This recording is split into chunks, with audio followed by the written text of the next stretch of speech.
This is the Helios 6-inch achromatic refractor. Helios is the name for a Skywatcher before the year 2000. And it is a f5 refractor. It's very fast. Focal length 750, diameter of the objective 150, so f5. And the f5 telescopes are very fast. And I'm using the Baader diagonal and a 28mm Skywatcher eyepiece 2-inch. The objective is 150 centimeter. It was the biggest you can easily use and handle as one person on a normal mount. Anything bigger will be really cumbersome and needs a very specialized mount. The mount for this telescope I'm using is the Alt-Azimuth mount. It's a SkyTee-2 and it's really handy. The tripod is a Celestron Omni 127 XLT equal to EQ5, and I can put one here, another one here if I don't use this counterweight. This is the view through the 28mm eyepiece. I'm looking at the moon. It's a crescent moon, so it's a second or third day of the lunar phase. The age of the moon is 3 days or 2 days, probably 3 days mostly. And so I'm looking at the daylight and into the crescent moon, and you can see the clouds are coming and passing.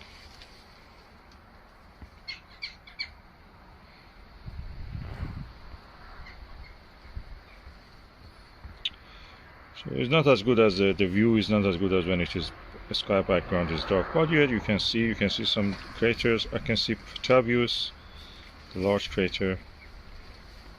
The camera doesn't show justice to what you can see visually. It is a very neat and clean image.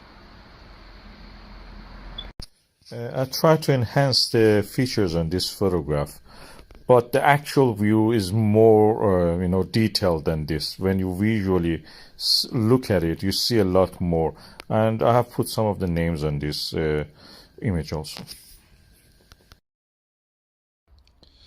Oh, the sharpest images I've ever seen of the M42 is with this Skywatcher Helios 6-inch refractor, achromatic. The only comparable view is the one that I had with the Maxitov. I'm using the APM 20mm eyepiece, 100 degrees. This is the first time I can actually see some faint gray, green, pink color in the M42 Great Orion Nebula. I don't think this is a chromatic aberration, because the nebula practically doesn't have chromatic aberration. It's very diffuse. It's not a concentrated object like a star. So what I'm saying is actually the color of it. It's easy to pick it up with the camera, but with the eye, really is the first time I'm seeing it with this refractor now. Visually, this is what you can see with this telescope. A little bit colors I've exaggerated, and the photo shows a little bit more. But that is M42, as you could see with this telescope. Beautiful. This is my mobile phone camera, Huawei P30 Pro. I use it for astrophotography. And exposure, I will write at the end how much is 400,009. It's almost like a Sony 7 Alpha. And I compare it with the 8-inch Meade LX9T Schmidt-Cassegrain telescope. This is the best result I had with this. Now I'm going to show you the result with the Meade LX90. That's the one. And as you can see now, I'll put them together beside each other. The left side is the 6-inch refractor, and the right side is the LX9T 8-inch CT telescope. I feel that I could see more contrasting, more color in the refractor. Also, I photographed and I could see The M1 Crab Nebula, the supernova remnant in the constellation, that's a Zeta Tauri, the brightest star to the right side, lower part of, and the M1 is to the top side in the left. It was amazing. I could photograph it even with the with my mobile phone. And this is a really good result. I'm happy with the results I got.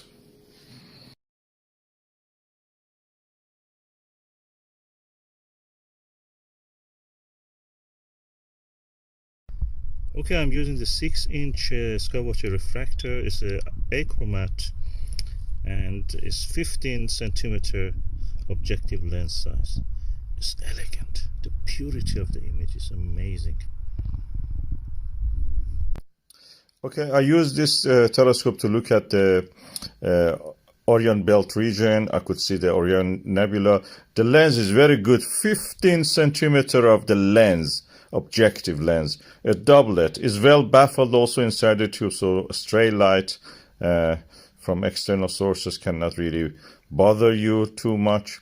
At the same time, I was looking at the Sigma Orionis, the 8-star system, just down the Orion belt. Omegon diagonal I was using, and the 50 millimeter Celestron Silverton Plössl eyepiece. That's amazing eyepiece for looking at this object. Really nice, nicely framed.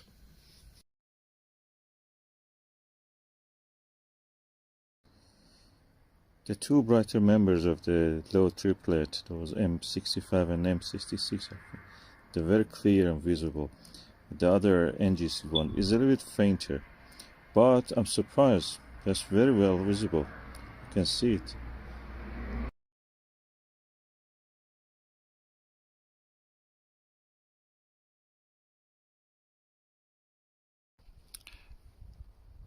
I'm now looking at the M51 and its companion through this 6-inch refractor Skywatcher, and it's beautiful.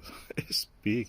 This 50 millimeter Celestron Plössl actually has a very wide field of view, and yet the galaxy is so big it takes almost 1/4 of the field of view.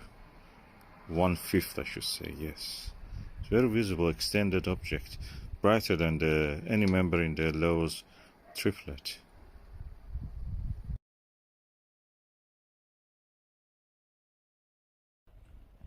Now I'm using the Skywatcher 28mm multi-coated 2-inch eyepiece, and I can see the NGC neighbor of the M51 also close to it.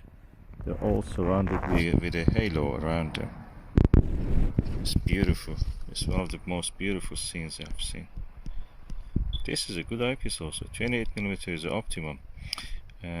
Maybe I will get the Skywatcher, latest Skywatcher 82 degrees also, Nirvana. It's all sold. You cannot find it. Anybody who bought it, just lucky. Is 1/5 of the oh no, 1/3 of the price of a Teleview Nagler 31mm tape 5, and yet it delivers as good as that, and a little bit even better, because 28mm is 3mm less and gives a darker, contrastier background.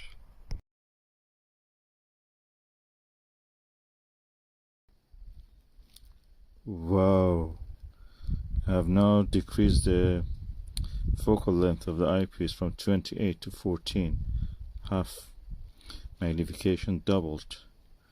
I can see clearly both of the M51 and its companion clearly. I can see the halo,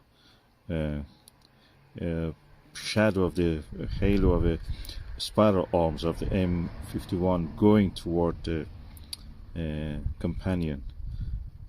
This view with this 6-inch telescope is very similar to what I could see with the 12-inch telescopes. It punches above its weight.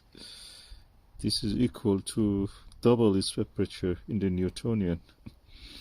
It's a refractor.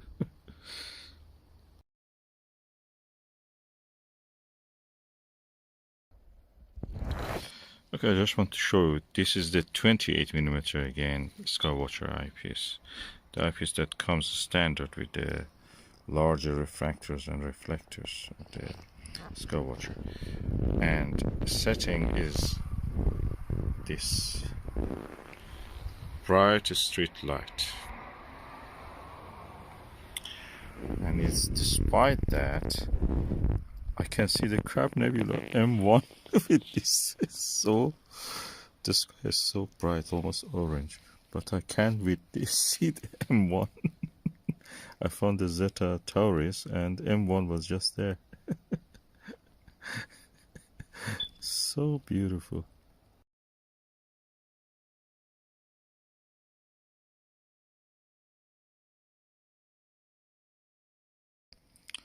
And I'm using the Skywatcher Nirvana 16mm 82 degrees, looking at the M1. The details, the base and the slight filaments I can see in the Crab Nebula. This is a supernova remnant. At the center of it is a neutron star, of course invisible to us at this magnitude. It's magnitude 16, I think. Yet I can see details that I only could see in a reflector, Newtonian, Dobsonian, twice the size of this 6-inch refractor telescope.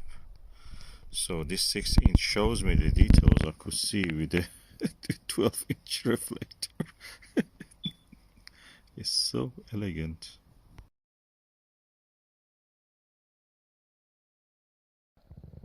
And now I'm looking at the M35 star cluster, open star cluster in the Gemini, and the NGC star cluster beside it. Probably is one of the best views I had of this cluster. Yeah, probably the best. I can compare it slightly with the 12-inch reflector, Dobsonian reflector view, but this one is a little bit sharper. And this sky background is darker and more beautiful.